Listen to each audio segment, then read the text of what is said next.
मेरे प्यारे बच्चों ध्यान दें इसमें। अब हिंदी की सीरीज में हम लोगों ने क्या पढ़ रखा है? तो हम लोग ने शब्दों का वर्गीकरण पढ़ रहे थे और शब्दों के वर्गीकरण में हम लोग ने दूसरा वर्ग प्रस्तुत कर रचना और बनावट के आधार पर, जिसमें हमने रूढ़ शब्द, यौगिक शब्द और योग। आज हम उसका तीसरा प्रकार पढ़ेंगे। क्या है?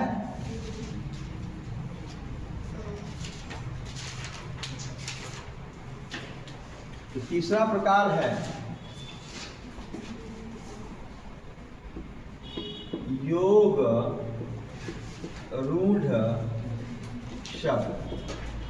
योग रूढ़ शब्द ये क्या होता है? इससे पहले कितनी सिंपल परिभाषा लिखा जाएगी। दो रूढ़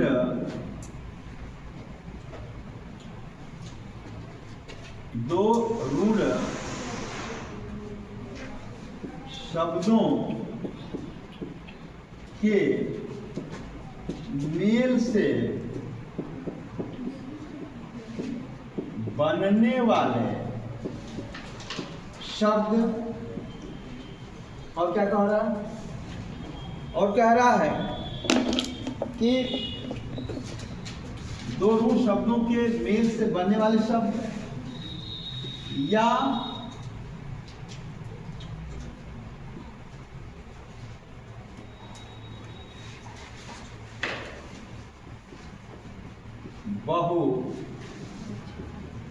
बहुव्रीहि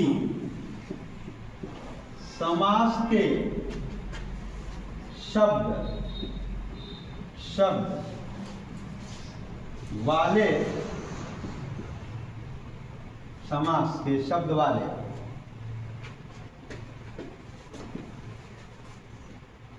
शब्दों के मेल तो बनेगा। शब्दों के मेल से शब्द, ये कर लीजिए, शब्दों के मेल से बनने वाले शब्द जो अपना अर्थ न देकर तीसरा अर्थ देता है, ऐसे लिख दो याद इस तरह, ठीक है। या मैं ये लिख दूं बहु समास के शब्द जो अपना अर्थ न देकर क्या करता है? तीसरा अर्थ देता है। तीसरा अर्थ प्रकट करे, इसमें तीसरा अर्थ की प्रयोग कर देता है। ये भी कह सकते हैं हम लोग, एक लाइन में भी कह सकते हैं, जब रूढ़ शब्द प्लस रूढ़ शब्द मिला तो एक शब्द बना। अच्छा, ये शब्द, ये यौगिक शब्द भी बन रहा है, देखिएगा, यौगिक शब्द बन रहा है और एक शब्द क्या बन रहा है? योग रूढ़ शब्द बन रहा है। देखिए, दोनों शब्द बन रहा है, लेकिन इसमें ये जो शब्द बनेगा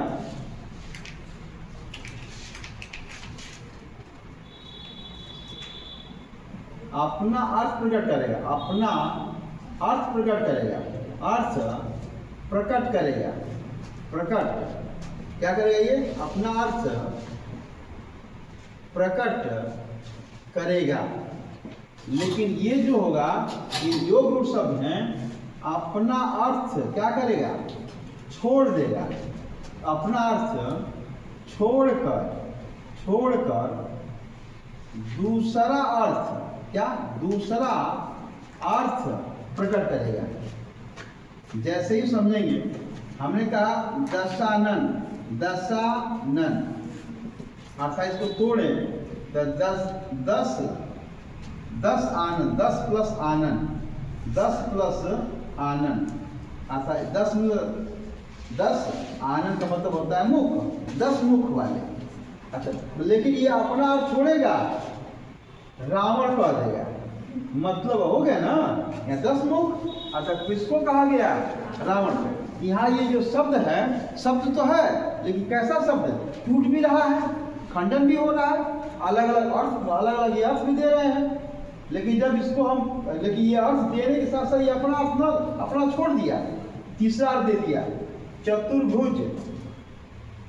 चतुर्भुज की बात करें अतः चतुर्धन भुज ना, चतुर्धन भुज हो गया, अर्थात 4 भुजा वाले। अतः कौन? विष्णु। विष्णु अलग आ गया। चंद्रशेखर, चंद्रशेखर अर्थात चंद्रधन शेखर, मतलब मस्तक पर क्या? चांद। चंद, इसका मतलब क्या? ये शिव हो जाएंगे। लंबोदर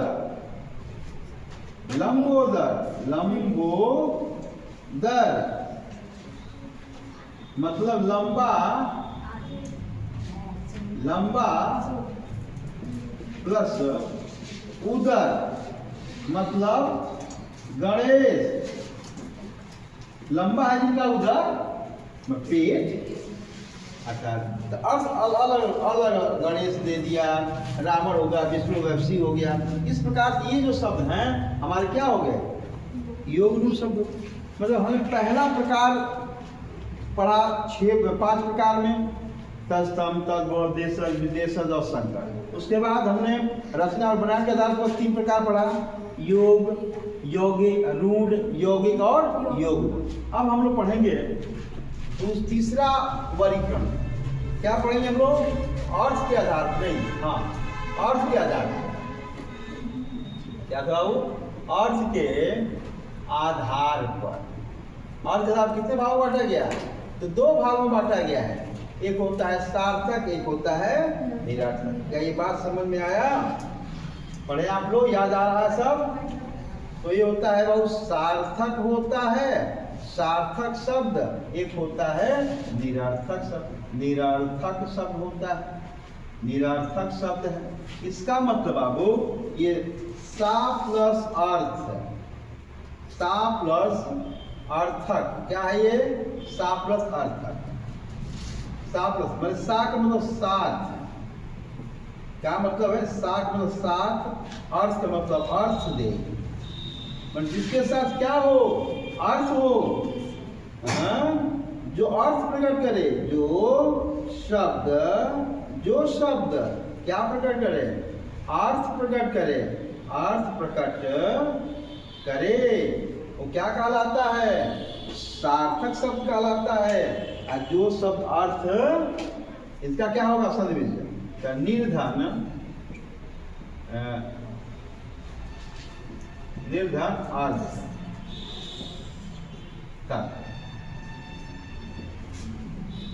अर्थक, निरर्थक हो जाता है। मतलब नहीं, इसका मतलब होता है नहीं। क्या नहीं? अर्थ जो शब्द क्या प्रकट न करे? जो शब्द अर्थ प्रकट न करे, उसे क्या कहते हैं? निरर्थक। अब सार्थक शब्दों का वर्गीकरण देखा जाए तो कौन कौन से हमारे व्याकरण में हैं जिनके सार्थक शब्द माने जाते हैं? क्या इसको इरेज कर दिया जाए?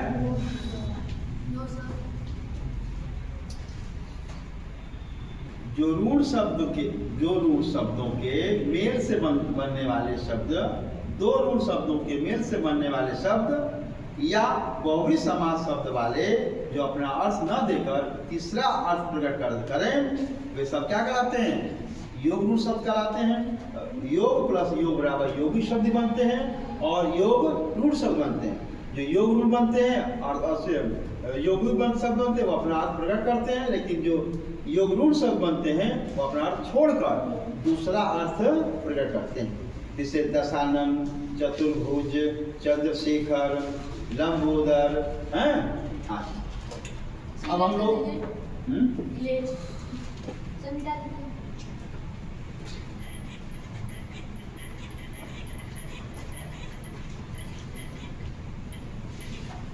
पढ़ेंगे किसका पढ़ेंगे? ये सार्थक शब्दों का वर्गीकरण। सार्थक शब्दों का वर्गीकरण। वर्गीकरण तो इसको निम्न वर्गों जैसे कि पर्यायवाची शब्द या इसको समानार्थी शब्द कहते हैं। क्या कहते हैं? समानार्थी। समानार्थी समानार्थी शब्द कहते हैं समान अर्थ देने वाला समानार्थी कहलाता है। दूसरा क्या हो गया? विलोम शब्द और उल्टा शब्द देने वाला क्या कहलाता है? विलोम शब्द कहलाता है। तीसरा सम श्रुतिलेख। श्रुति यह श्रुतिलेख। श्रुति अरे श्रवण श्रुति। श्रुति शब्द सम श्रुति शब्द, श्रवण श्रुति लेख शब्द, लेख शब्द। चौथा क्या है? अनेकार्थी शब्द। अनेकार्थी शब्द। फिर चौथा क्या हो जाएगा? एक शब्दों के अनेक शब्दों के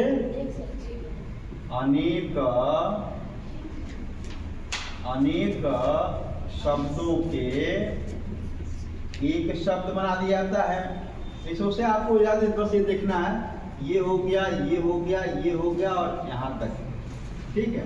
उसके बाद बहुत सारे शब्द इकाई हैं, लेकिन अनेक शब्दों के एक शब्द भी हो सकता है। एक शब्द प्रकट जो का अर्थ हो, अच्छा वो भी अर्थ व्यक्त करता है, ठीक है। अर्थ देने वाले शब्द ही तुम्हारा सार्थक है। अनुसार कोई शब्द जैसे लोटा ओटा, लोटा तो ठीक है, लेकिन ओटा निरर्थक शब्द हो जाएगा, ठीक है। आना वाना नहीं कहते लोग, जाना खाना सोना पीना, यह तो ठीक है, लेकिन वाना क्या है नहीं कहते हैं।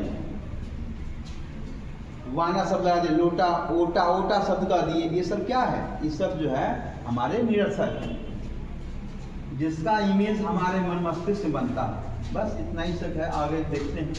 आगे चौथा प्रकार होगा हमारा, जो कि काफी महत्वपूर्ण प्रकार के रूप में आता है, प्रयोग के आधार पर। क्या आता है बाबू? प्रयोग के आधार पर। और यहीं से शुरुआत और व्याकरणिक जो शब्द विचार की जो इकाइयाँ शब्द भेद है, यहीं से।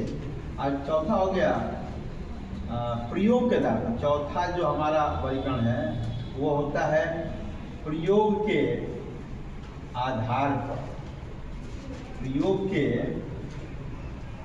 आधार पर इसको बाबू, इसको भी दो प्रकार में बांटा गया है, दो वर्ग में बांटा गया है।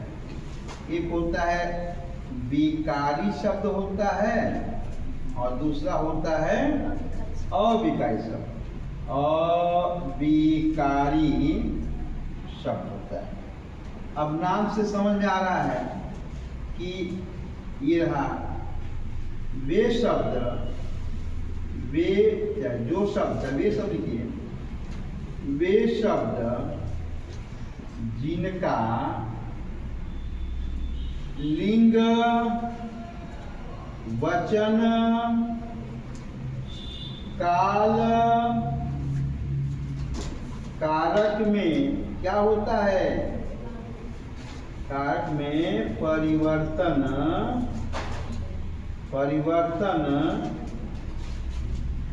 हो। कि लिंग वचन काल कारक में क्या हो?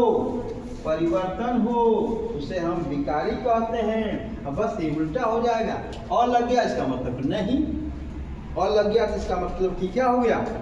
इसका मतलब हुआ कि नहीं है। क्या हो गया बाबू? कह सकते हैं कि वे शब्द, अच्छा अब विकारी को हम अव्यय भी कहते हैं, अव्यय कहते हैं। वे शब्द जिनका क्या लिंग